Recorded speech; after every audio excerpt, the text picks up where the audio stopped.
사이 사차리트라 제22장 뱀 물림에서의 구출 1. 발라사업 미리카르의 바프사업 푸티사 마미르 샤카르사 헤마드판트 바바의 뱀 사례에 대한 의견 서론 바바를 어떻게 명상할까? 아무도 전능자의 본질이나 형태를 깊이 이해할 수 없다. 베다와 1000개의 혀를 가진 셰샤조차도 그것을 완전히 설명할 수 없다. 그러나 신도들은 주님의 형태를 알고 바라보지 않을 수 없다. 왜냐하면 그들은 그의 발이 그들의 행복의 유일한 수단임을 알기 때문이다. 그들은 성스러운 발을 명상하는 것 외에 삶의 궁극적인 목표에 도달하는 다른 방법을 알지 못한다. 헤마드판트는 다음과 같이 헌신과 명상의 쉬운 방법을 제안한다. 매달 어두운 보름달이 점차 사라질 때 달빛도 같은 정도로 줄어들고 초승달 날에는 우리는 달을 전혀 볼 수 없으며 그녀의 빛도 얻지 못한다. 따라서 밝은 보름달이 시작될 때 사람들은 달을 보기를 매우 간절히 원한다. 첫날에는 달이 보이지 않고 둘째 날에도 그녀는 명확하게 보이지 않는다. 그러다가 사람들은 나무의 두 가지 사이의 틈을 통해 달을 보라고 요청받고 그들이 이 틈을 통해 열심히 집중하여 보기 시작하면 멀리 있는 작은 초승달이 그들의 기쁨 속에 그들의 시야에 들어온다. 이 단서를 따라 바바의 빛을 보려고 해보자. 바바의 자세를 보라. 얼마나 멋진가. 그는 다리를 접고 앉아있으며 오른쪽 다리를 왼쪽 무릎 위에 올리고 있다. 그의 왼손의 손가락은 오른발 위에 펼쳐져 있다. 오른쪽 발가락 위에는 그의 두 손가락 마이너스 검지와 중지가 펼쳐져 있다. 이 자세에서 바바는 마치 이렇게 말하는 것 같다. 마이너스 내 빛을 보고 싶다면 자아를 버리고 가장 겸손해져서 내 발가락을 두 가지 사이의 틈 마이너스 검지와 중지를 통해 명상하라. 그러면 내 빛을 볼 수 있을 것이다. 이것이 헌신에 도달하는 가장 쉬운 방법이다. 이제 잠시 바바의 삶으로 돌아가 보자. 시르디는 바바의 체류로 인해 순례의 장소가 되었다. 사람들은 사방에서 모여들기 시작했고 부자와 가난한 사람 모두 여러가지 방법으로 그리고 어떤 형태로든 혜택을 받기 시작했다. 누가 바바의 무한한 사랑과 그의 놀라운 자연지식 그리고 그의 편재성을 설명할 수 있을까? 이러한 것 중 하나라도 경험할 수 있는 사람은 복이 있다. 때때로 바바는 긴 침묵을 지켰는데 이는 어떤 면에서 그의 브라만에 대한 논문이었다. 다른 때에는 그는 의식 마이너스 축복의 화신으로 그의 신도들에 의해 둘러싸여 있었다. 때때로 그는 우화로 이야기했고 다른 때에는 재치와 유머를 즐겼다. 어떤 때에는 그는 매우 명확했으며 어떤 때에는 그는 분노한 것처럼 보였다. 때때로 그는 그의 가르침을 간단히 전달했으며 다른 때에는 길게 논쟁했다. 많은 경우 그는 매우 솔직했다. 이렇게 그는 많은 사람들에게 그들의 요구에 따라 다양한 지침을 주었다. 그의 삶은 따라서 불가사의하며 우리의 마음, 우리의 지성과 언어를 초월했다. 그의 얼굴을 보고 그와 이야기하고 그의 리라를 듣고자 하는 우리의 갈망은 결코 충족되지 않았지만 우리는 여전히 기쁨으로 넘쳤다. 우리는 비의 내림을 셀 수 있고 바람을 가죽 가방에 묶을 수 있지만 누가 그의 리라를 측정하거나 평가할 수 있을까? 이제 우리는 그들 중 하나의 측면, 즉 그가 그의 신도들의 재난을 어떻게 예견하거나 예방하고 제때에 그것을 막았는지를 다룬다. 발라사업 미리카르 시르다르 카카사업 미리카르의 아들은 코페르가온의 맘라타르였다. 그는 치탈리로 여행을 가고 있었다. 가는 길에 그는 사이 바바를 보기 위해 시르디에 들렀다. 그가 마스지드에 가서 바바 앞에 엎드렸을 때 건강과 다른 문제에 대한 일반적인 대화가 시작되었고 바바는 다음과 같은 경고의 음을 울렸다. 우리의 드와라 카마이 TWARAKAMAYI를 아느냐? 발라사업이 이해하지 못하자 그는 조용히 있었다. 바바는 계속해서 여기가 당신이 앉아있는 우리의 드와라 카마이다. 그녀는 무릎에 앉아있는 아이들의 모든 위험과 불안을 막아준다. 이 마스지드 마이그의 주신은 매우 자비롭고 그녀는 재난에서 구해줄 단순한 신도들의 어머니이다. 한번 그녀의 무릎에 앉으면 모든 고통이 끝난다. 그녀의 그늘에 쉬는 자는 축복을 얻는다. 라고 말했다. 그러고 나서 바바는 그에게 우디우디아이를 주고 그의 머리에 보호의 손을 얹었다. 발라사업이 떠나려 할 때 그는 다시 말했다. 당신은 람바바박인 신사, 즉 뱀을 아느냐? 그리고 나서 왼팔을 주먹처럼 쥐고 오른쪽 팔꿈치 근처로 가져가며 왼팔을 뱀의 머리처럼 움직이며 말했다. 그는 매우 무섭지만 드와라카마이의 아이들에게 무엇을 할 수 있겠는가? 드와라카마이가 보호할 때 뱀은 무엇을 할 수 있겠는가? 모든 사람들은 그곳에 있었고 이 모든 것의 의미와 미리카르에 대한 언급을 알고 싶어 했지만 아무도 바바에게 이것에 대해 물어볼 용기가 없었다. 그러자 발라사헤브는 바바에게 인사하고 샤마와 함께 마스지드를 떠났다. 바바는 샤마를 다시 부르고 발라사헤브와 함께 가서 치탈리 여행을 즐기라고 했다. 샤마는 발라사헤브에게 가서 바바의 뜻에 따라 함께 가겠다고 말했다. 발라 사헤브는 불편할 것이니 오지 않아도 된다고 대답했다. 샤마는 바바에게 돌아가 발라 사헤브가 자신에게 한 말을 전했다. 바바는 좋아, 가지 마라. 우리는 선한 마음을 가져야 하고 잘해야 한다. 운명 지어진 것은 일어날 것이다라고 말했다. 그 사이 발라 사헤브는 다시 생각하고 샤마를 부르며 함께 가자고 했다. 그러자 샤마는 다시 바바에게 가서 인사를 하고 발라 사헤브와 함께 탄가를 타고 출발했다. 그들은 오후 9시에 치탈리에 도착하여 마루티 사원에 캠프를 쳤다. 사무실 직원들은 오지 않았고 그래서 그들은 사원에서 조용히 앉아 이야기하고 잡담을 했다.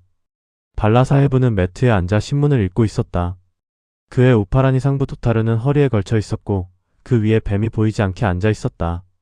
뱀은 바스락거리는 소리와 함께 움직이기 시작했고 이를 들은 하인이 랜턴을 가져와 뱀을 보고 뱀뱀 이라고 소리쳤다. 발라 사헤브는 두려워하며 떨기 시작했다. 샤마도 놀랐다. 그러자 그와 다른 사람들은 조용히 움직여 막대기와 클럽을 손에 쥐었다. 뱀은 천천히 허리에서 내려와 발라 사헤브에게서 멀어졌고 즉시 죽임을 당했다. 이렇게 바바가 예언한 재앙이 피해졌고 발라 사헤브의 바바에 대한 사랑이 깊이 확인되었다. 바푸 사헤브 푸티에 대한 점성가인 난 사헤브 댕갈레가 어느 날 시르디에 있던 바푸 사헤브 푸티에게 말했다. 오늘은 당신에게 불길한 날입니다. 당신의 생명에 위험이 있습니다. 이것은 바푸 사헤브를 불안하게 만들었다. 그들이 평소처럼 마스지드에 갔을 때 바바는 바푸 사헤브에게 이 나나가 뭐라고 하느냐? 그는 당신의 죽음을 예언한다. 잘 두려워할 필요 없다. 그에게 당당히 말해라. 죽음이 어떻게 나를 죽이는지 보자. 라고 말했다. 그러고 나서 저녁에 바푸 사헤브는 화장실에 가서 뱀을 보았다. 그의 하인이 그것을 보고 돌을 들어 치려고 했다. 바푸 사헤브는 그에게 큰 막대기를 가져오라고 했지만 하인이 막대기를 가지고 돌아오기 전에 뱀은 움직여 사라졌다. 바푸 사헤브는 바바의 두려움 없는 말씀을 기쁘게 기억했다. 아미르 샹카르. 아미르 샹카르는 코페르가온 타룩의 코랄레 마을 출신이었다. 그는 정육점 상인 계급에 속했다. 그는 반드라에서 위탁 상인으로 일했으며 그곳에서 잘 알려져 있었다. 그는 한때 류머티즘으로 고통을 겪었고 그로 인해 많은 고통을 받았다. 그는 그때 하나님을 떠올렸고 그래서 그는 사업을 접고 시르디로 가서 바바에게 자신의 병을 고쳐달라고 기도했다. 바바는 그를 차바디에 배치했는데 그곳은 당시 습하고 건강에 좋지 않은 장소로 그런 환자에게는 적합하지 않았다. 마을의 다른 장소나 코랄레 자체가 아미르에게는 더 나은 곳이었겠지만 바바의 말씀은 결정적인 요소이자 주요한 약이었다. 바바는 그가 마스지드에 오지 못하게 했고 차바디에 고정시켰으며 그곳에서 그는 매우 큰 이점을 얻었다. 바바는 매일 아침과 저녁에 차바디를 지나갔고 격일로 바바는 차바디로 행진하며 그곳에서 잠을 잤다. 그래서 아미르는 바바와 자주 쉽게 접촉할 수 있었다. 아미르는 그곳에서 9개월을 지냈고 그러다가 어쩐지 그 장소에 대한 실증이 생겼다. 그래서 어느 날 밤 그는 몰래 그곳을 떠나 코페르가온으로 가서 다르마샬라에 머물렀다. 그곳에서 그는 물을 요청한 늙고 다이잉 파키르를 보았다. 아미르는 물을 가져와 그에게 주었다. 그가 그것을 마시자마자 그는 세상을 떠났다. 그러자 아미르는 곤란한 상황에 처했다. 그는 만약 가서 당국에 알리면 자신이 첫 번째이자 유일한 신고자이기 때문에 죽음에 대한 책임을 지게 될 것이라고 생각했다. 그는 바바의 허락 없이 시르디를 떠난 자신의 행동을 후회하며 바바에게 기도했다. 그는 시르디로 돌아가기로 결심했고 그날 밤 그는 바바의 이름을 기억하고 중얼거리며 다시 달려가서 날이 밝기 전에 시르디에 도착하여 불안에서 벗어났다. 그 후 그는 바바의 뜻과 명령에 완벽하게 따르며 차바디에서 살았고 자신을 치료받았다. 어느 날 밤 바바가 자정에 오압둘 어떤 악마 같은 존재가 내 침대 옆에 부딪히고 있다고 외쳤다. 압둘은 랜턴을 들고 와서 바바의 침대를 조사했지만 아무것도 발견하지 못했다. 바바는 그에게 모든 곳을 주의 깊게 조사하라고 요청하고 자신의 사트카로 땅을 치기 시작했다. 바바의 이러한 리일라를 본 아미르는 바바가 어떤 뱀이 그곳에 왔다고 의심했을 것이라고 생각했다. 아미르는 바바의 말과 행동의 의미를 가까이에서 오랜 시간 접촉하며 알 수 있었다. 바바는 아미르의 쿠션 근처에서 무언가가 움직이는 것을 보았다.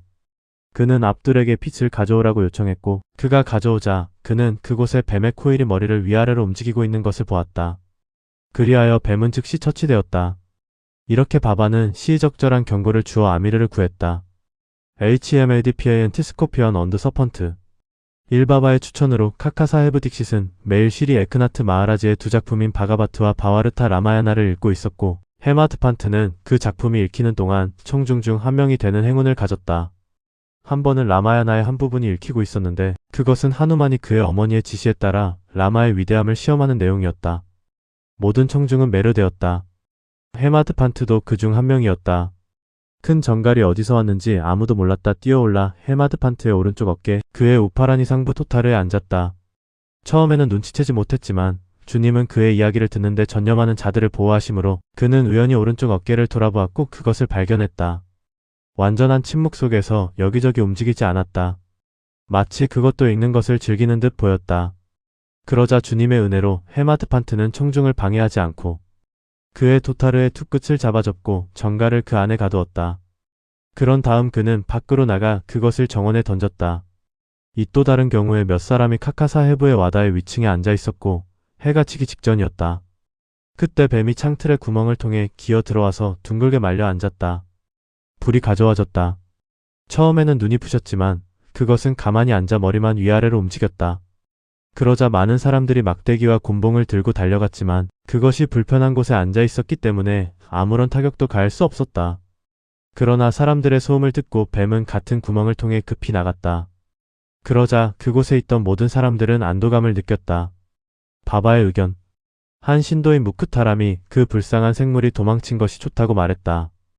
헤마드 판트는 뱀은 죽여야 한다고 도전했다.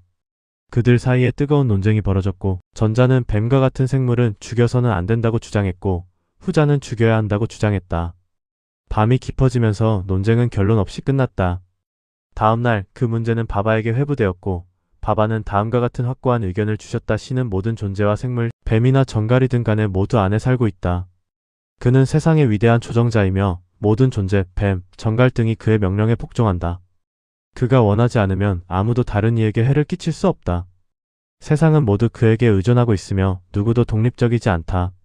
그러므로 우리는 모든 생물에게 연민과 사랑을 베풀고 모험적인 싸움과 살인을 멈추고 인내해야 한다. 주님 신은 모든 이의 보호자이다. 시리사이에게 경배하라. 모든 이에게 평화가 있기를.